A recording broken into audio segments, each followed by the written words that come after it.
Good afternoon. House Democrats are outraged by the amount of fraud that has been discovered in state programs and are committed to taking strong action to address it. Every single dollar of fraud is unacceptable. And that's because every single dollar of fraud is, number one, taxpayer money, but number two, it's dollars that are intended to go to among the most vulnerable people in Minnesota. Kids with autism, homeless people, people with significant disabilities. Who steals from kids with autism? House Democrats are absolutely committed to strengthening our laws to ensure that there is accountability for the people who are committing these crimes. These scammy businesses that are billing the state for services they are not providing need to be shut down, and the people responsible need to go to prison. And then we need to strengthen program integrity measures to ensure that this never happens again. The package that we are putting before you today is comprehensive in that respect. It includes strong measures on accountability to ensure that we catch fraudsters and ideally catch them before the fraud occurs. Fraud prevention is a major priority of our caucus.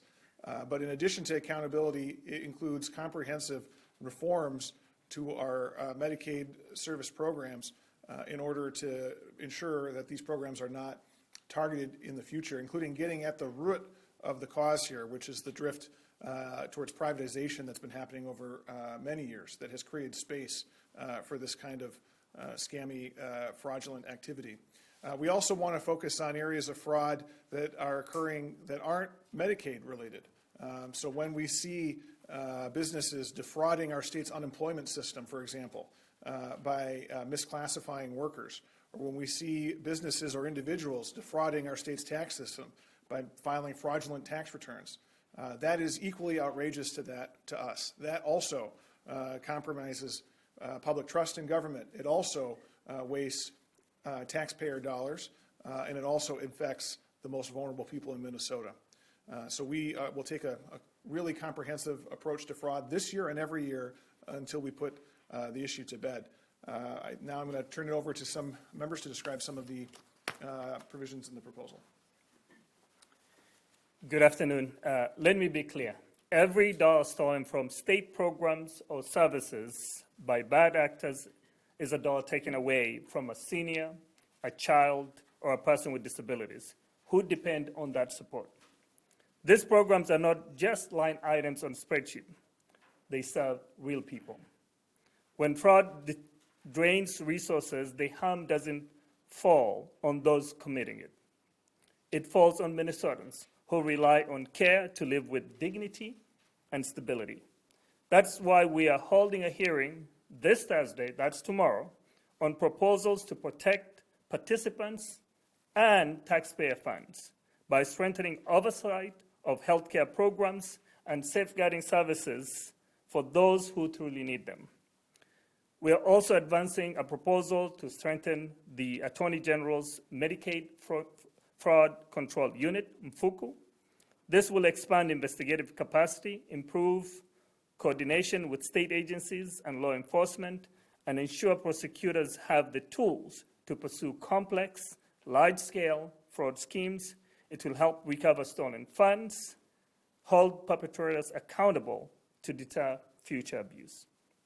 Strong oversight on the front end and meaningful accountability on the back end is how we protect both taxpayers and people who rely on these services.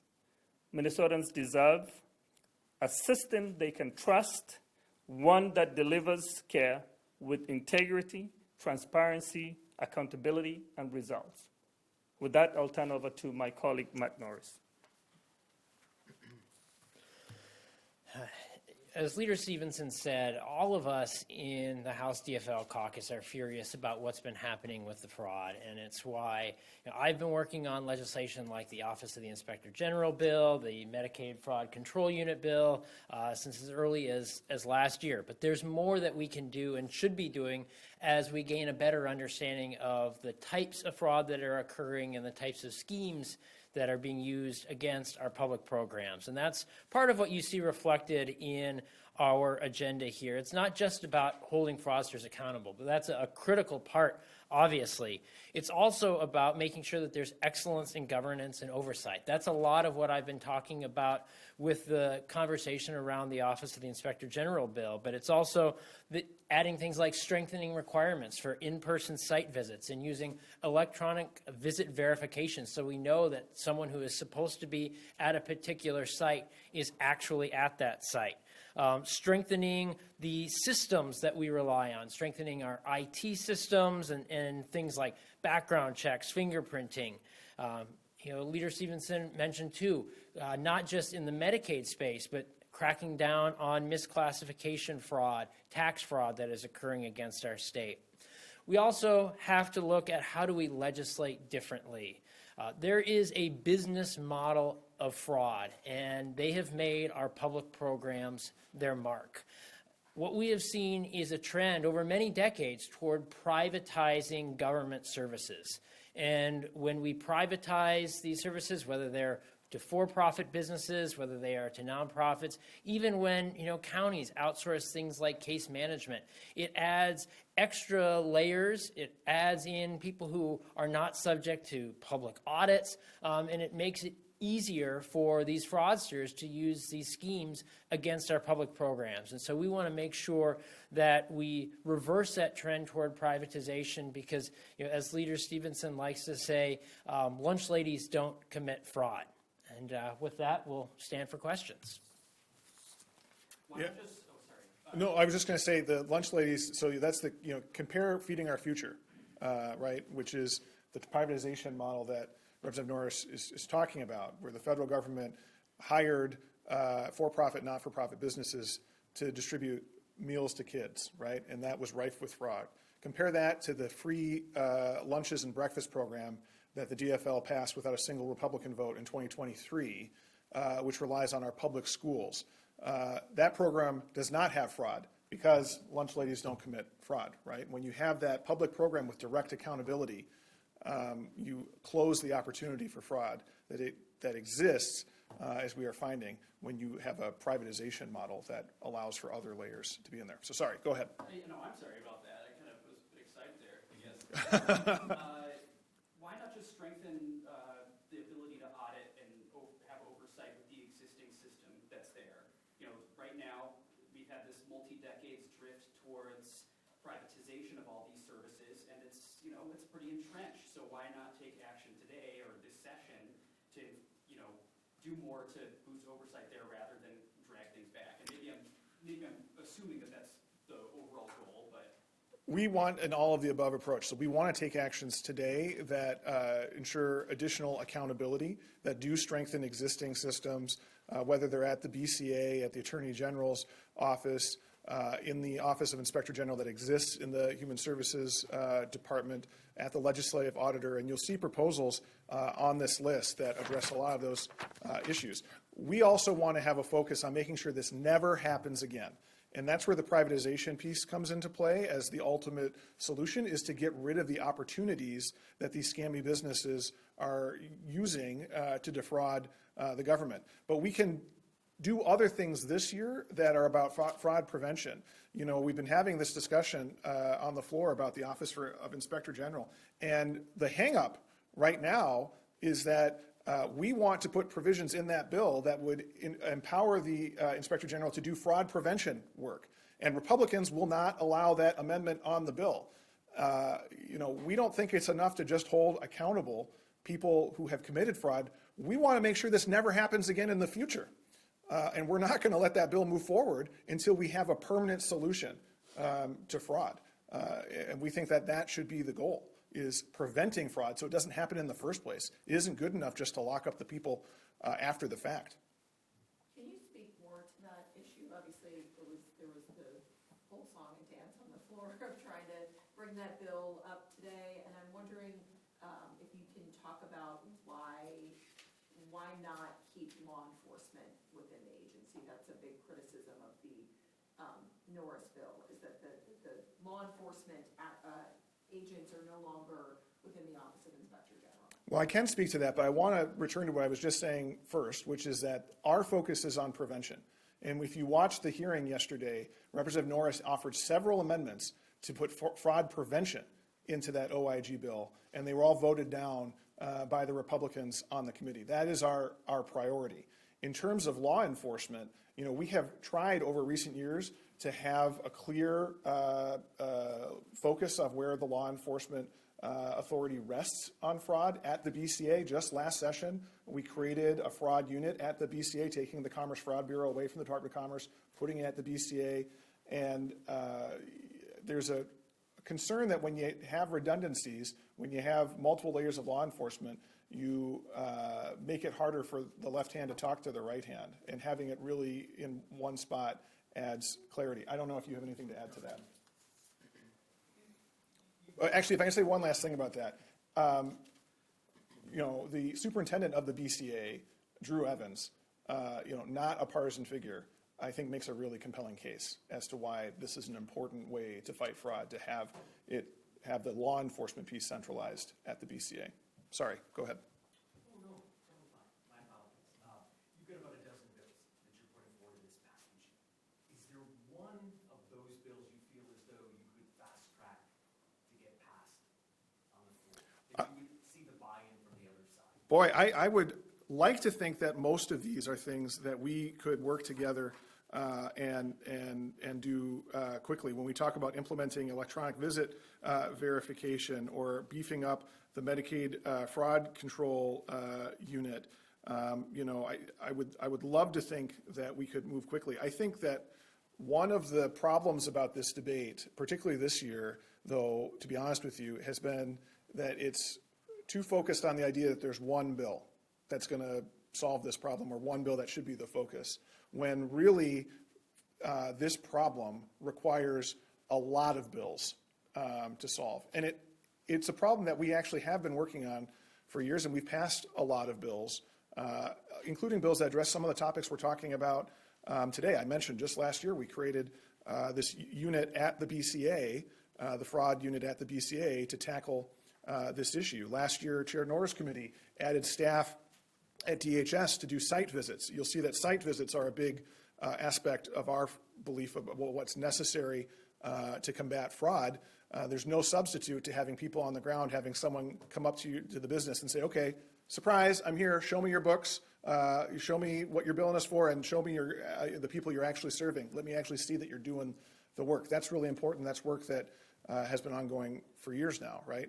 So we've got to stop thinking that there's one bill, because we support the OIG bill. It's in our package. Representative Norris is the chief author, and he's been working really hard on it.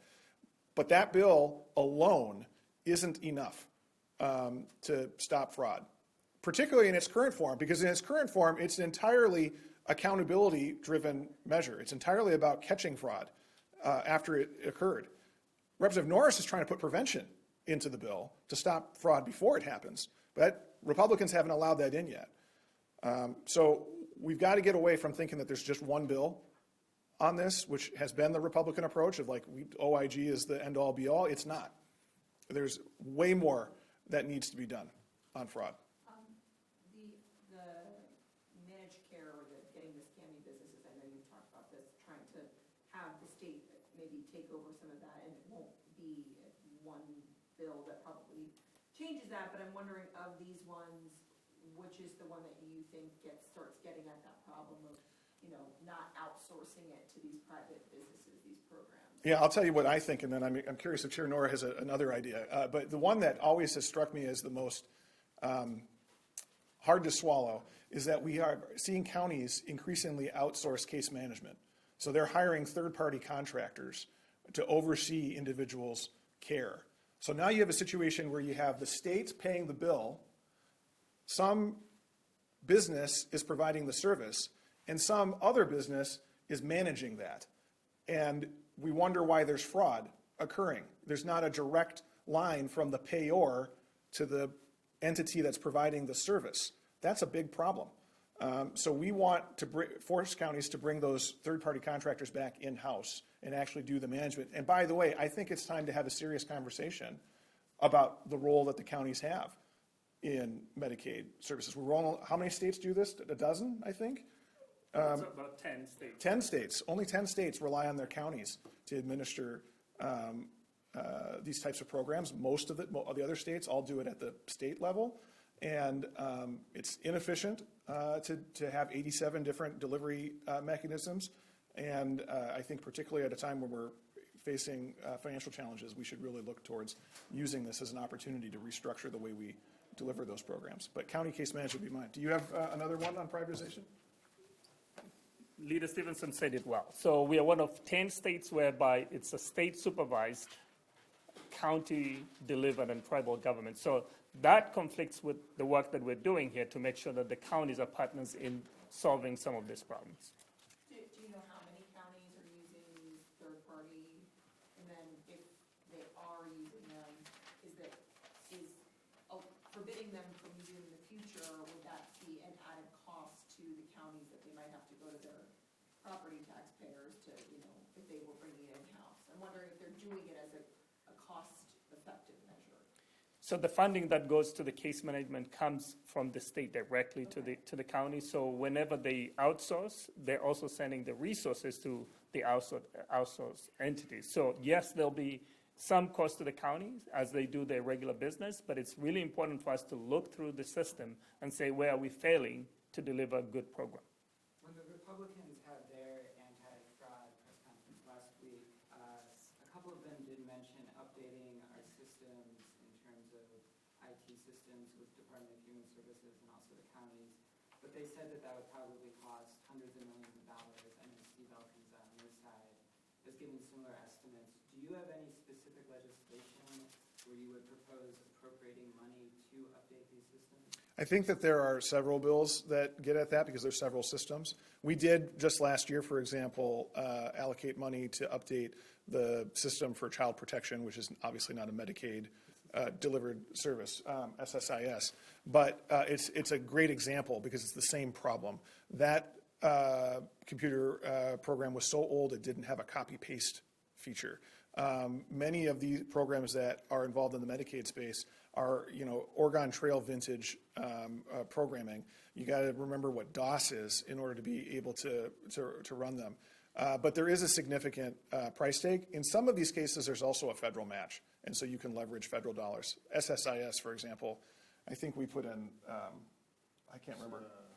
Maybe 15 million? Yeah, but it was like almost, I think it was a double? Or was it? Yeah, it was a match. So it would be more trying to get like a Medicaid waiver from the federal government instead of state legislation to do that? No, it's not a waiver. There are federal programs that provide matching dollars when we upgrade technology. So if we appropriate money to upgrade the technology, there'll be federal matching dollars in some cases. Do you think the money is there to do that if it does cost hundreds of millions given the financial outlook of the state? When you look at the problems we are having with fraud, the ability to save money in the long term by investing some money up front and curing the technology, it's a no-brainer. Again, our focus is on making sure this never happens again. In order to do that, we need to close the vulnerabilities in the system. One of the vulnerabilities is that we have ancient technology. How much engagement have you guys been having with the other side of the aisle here? You obviously need at least one of them to vote with you on all these things. I've looked through most of these bills, and I don't see a single Republican author on any of them. And I'm just wondering if there is engagement at all. Yeah, absolutely. I mean, Representative Norris is talking to folks about his bill. Our chairs are talking to their counterparts. And I would just note it's early in session, right? I mean, nobody should get too worked up by, a gimmicky floor vote on, week 2 of session. We know how this works, right? I mean, it's a long way from here to May 18th. And there's a lot of conversations that need to happen and probably need to not happen on the House floor, but need to happen in more constructive settings.